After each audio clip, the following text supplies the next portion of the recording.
Good morning, friends. Good morning. Before we start this morning, I wanted to remind everyone in the meeting house to please turn off your cell phones or switch to airplane mode so that it doesn't interfere with the friends on Zoom. When they asked me to be on the facing ditch this morning, I thought, well, how am I ever going to find something to speak about? And if anybody knows me, you know that I am a worrier. I worry about everything. Whenever anything new comes up, the first impulse is always to think about what can go wrong. I just assume something will go wrong, and I immediately start making lists in my head of things that I need to do to keep the worst from happening. And I know that's not healthy. So one of the things that I've done to try to manage that is to journal. And several years ago, I started accumulating books about journaling because, I have to do it the right way. So I have all these books. One of the books that I have is called Journaling for Joy by Joyce Chapman. And as the name implies, it is a book to help you journal with the focus of finding the joy in your life, and it's one that I've returned to many times because I think it's very helpful. And so I pulled it out this week, and I was looking at the foreword in the beginning of the book, and there's a poem of sorts, and I read this, and it really struck me, and I thought, this is something I need to remind myself of often.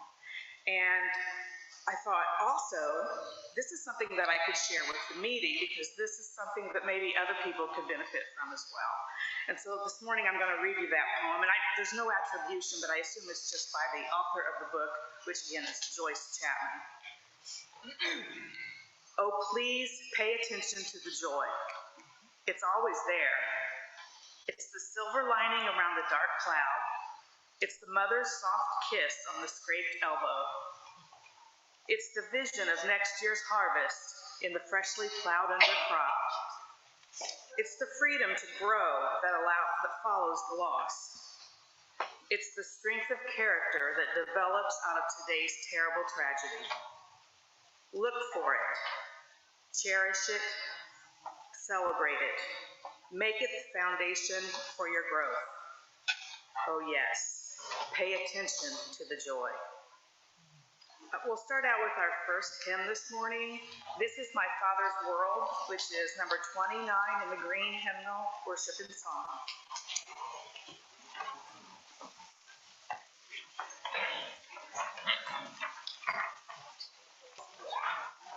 Let's all stand, please.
trees and skies and seas and creatures everywhere.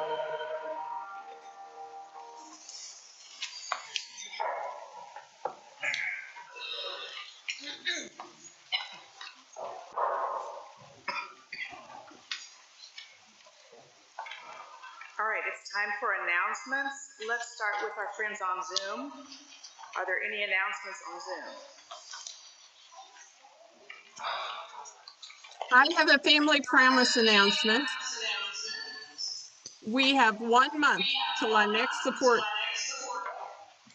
week, and Almost Home has opened up.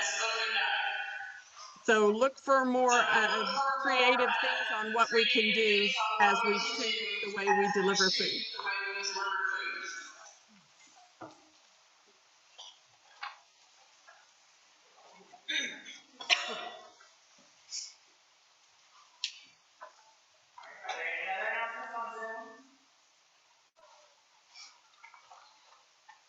Are there any in the meeting room?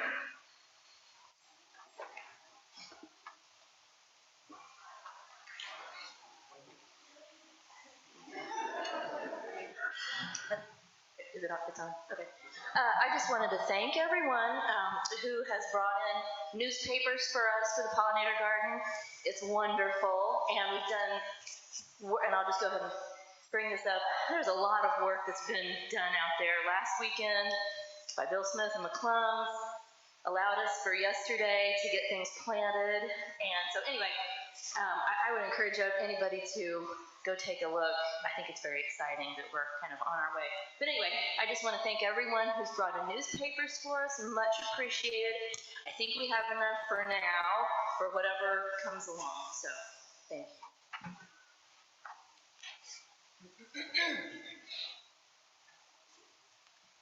Just want to remind everybody that next week we will have our ice cream social after worship.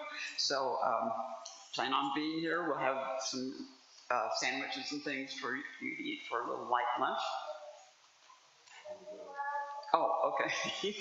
And also the Max Carter Quakerism class, we're getting a lot of people signing up for it, but remember to sign up, and I'll put something else on the web tomorrow for you. You just need to email me. I'll send you the link, and then. This afternoon at 1 o'clock, and Teresa, correct me if I'm wrong, our writers group, writers is going to be here, but we also have Zoom. If you're ever curious about putting something together, I never thought it would be my original plan, and visit with us about writing. And if you didn't get the Zoom activity list, just email me as soon as you get a chance, and I'll put you a link to it. It's 1 o'clock today here or on Zoom. Led by a really fine lady.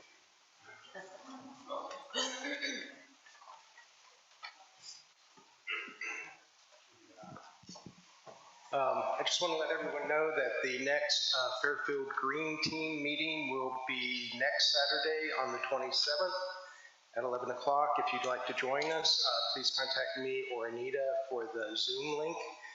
We're going to be having a woman by the name of Jaleesa Malglin speaking to us from an organization called Faith in Place, which works with faith communities, educating and connecting with green and environmental resources. It's a pretty good organization, and we're looking forward to get involved with them. So, thanks.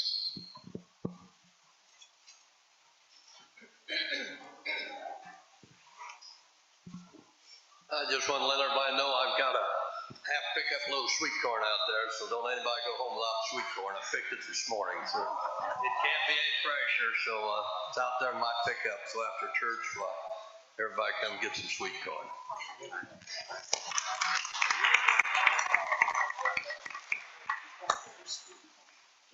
Another announcement is at Sugar Grove today at 2 o'clock will be an unprogrammed conservative silent worship.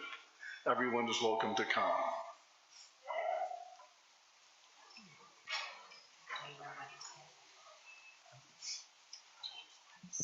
This evening at 7 o'clock is the August monthly meeting for business. It'll be on Zoom, and you should have received the Zoom link in your email yesterday. Everyone is invited to attend.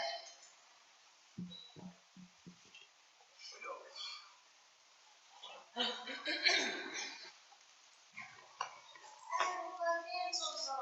there are no other announcements, this is the time that we speak about the offering. We still have the opportunity to give.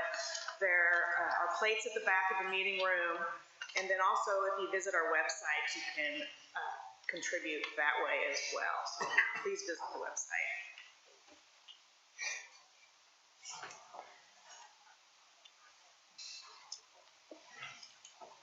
Let us pray.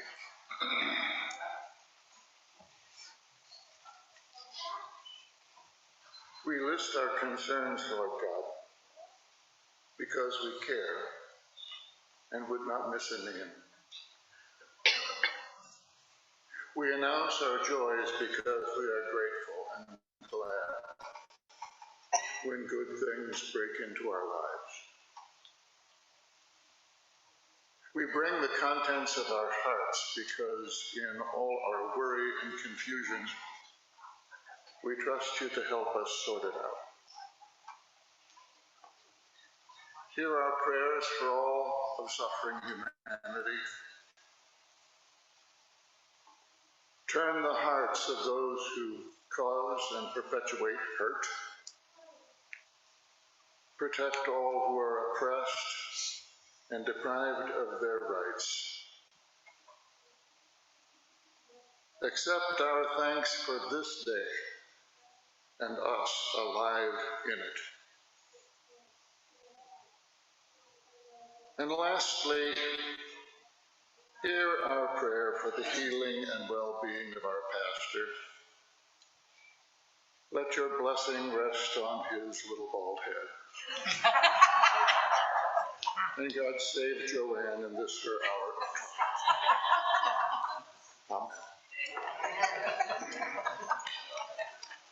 The hymn is There is a Balm in Gilead, worship in Psalms 1:7.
years and years ago, when my godson was a toddler, a little blonde tyke, cute and busy, he made a stand against tyranny, against his mommy. Not sure what sparked the opening of the rebellion, but the basic question was, who made the mommies the boss? And why do I have to do what you say?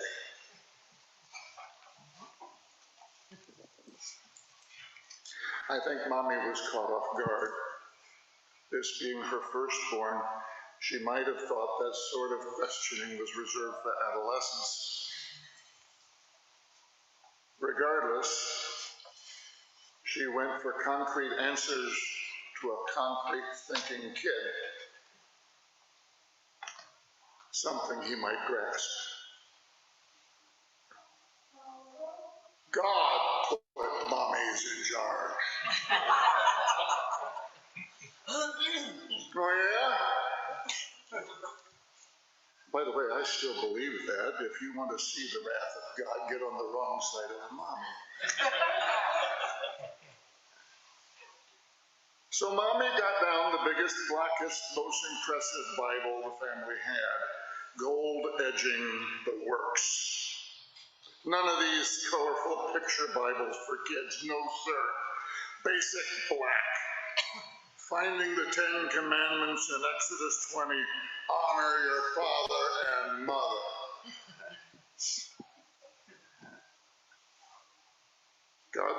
God's son wanted to know, are there other rules? Oh yeah, 10 of them. Cool. Could we write them out so he could have his own copy? Well, yes. Paper was produced, markers of different colors, and the 10 Commandments were inscribed for this latest bearer of the Decalogue.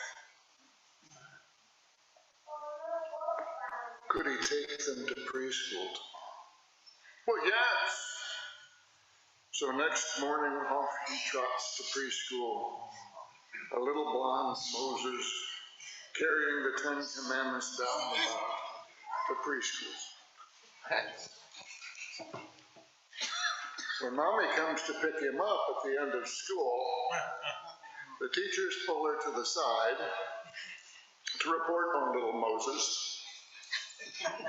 who had indeed testified to the rules in show and tell, and refused all other pamphlets because he had what he needed, and even took them out to recess. Oh my. Well, where are the commandments now? They're not in his papers, and he's not carrying them. Well, they were destroyed. Destroyed? Well, kind of. It seems that God's Son discovered that if he sat on the commandments, he went down the slide faster.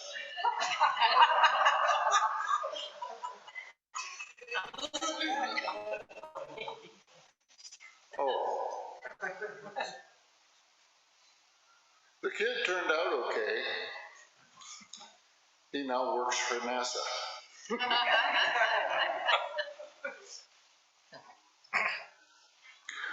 I've been thinking along these lines a lot lately about commandments and such,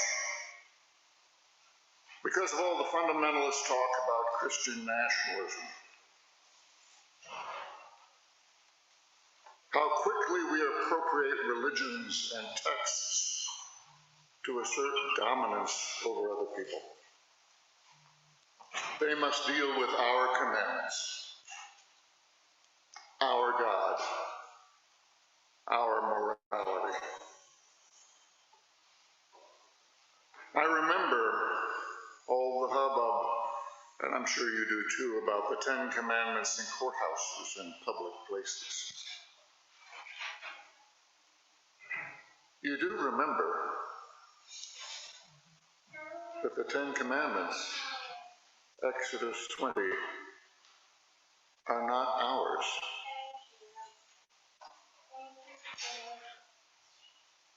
The Ten Commandments and hundreds of other laws were given by God, so it says, at Mount Sinai to the Jewish people.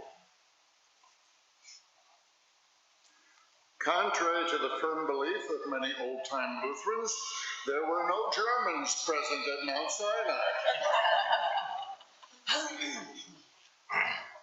No Irish, no Japanese, no Russians. Jesus referred to the Ten Commandments, and he and Paul summarized them and the whole Old Testament into the golden rule, loving God and loving your neighbor. But that was a summary of Jewish law. And while we're at it, Jewish folks may well say, where do you get off calling my Bible the Old Testament? Like you had a new one that supersedes mine. Politely, we can refer to the Hebrew Scriptures, but they're not ours. Not unless you're Jewish. They are kind enough to let us read them, but they didn't come from us. We were not at Sinai. They were given to Israel. We kind of read them over Jesus' shoulder. There is a commandment that is ours. Jesus gives it to us in the last days. He tells us to love one another as I have loved you. Love one another. A new commandment. I give it to you, he says. Love one another. That one is ours. And as we follow Jesus, that one is our job. Now here I am trying to draw it all together toward a dismount.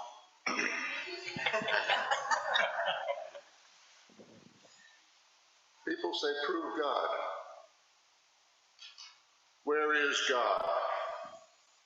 With all the evil, where is God? How can there be a God?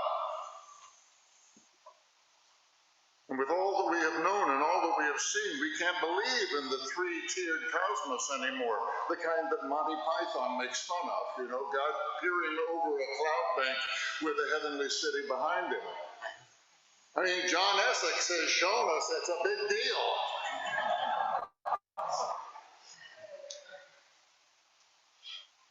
Where is God?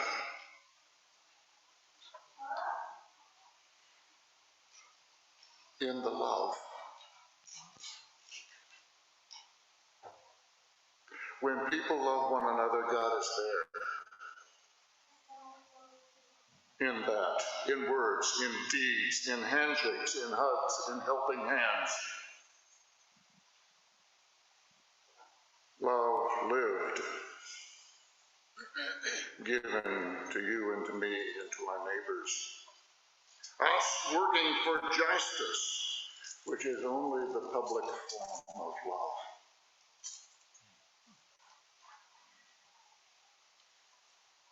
Our commandment goes to the heart of what all the other commandments are for.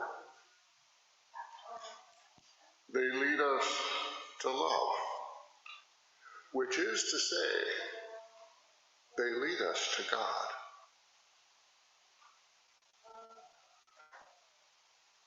God, who is love. It is not only where God is, but it is who God is. And that's good news, folks. God is graspable, close, and present, available to us. Love one another as I have loved you.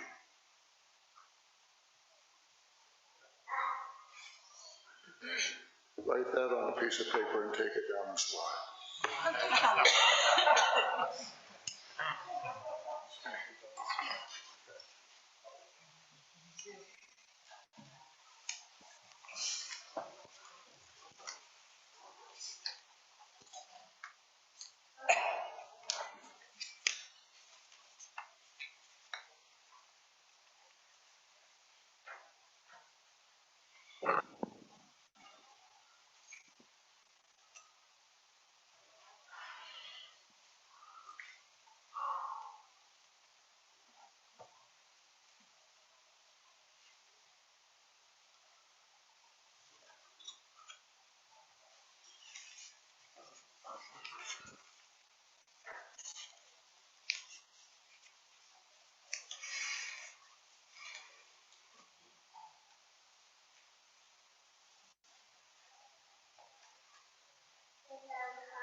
Our last song is in Sing Joyfully, 505, Reach Out and Touch. Shall we run?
Life is short, and we do not have much time to gladden the hearts of those who travel with us.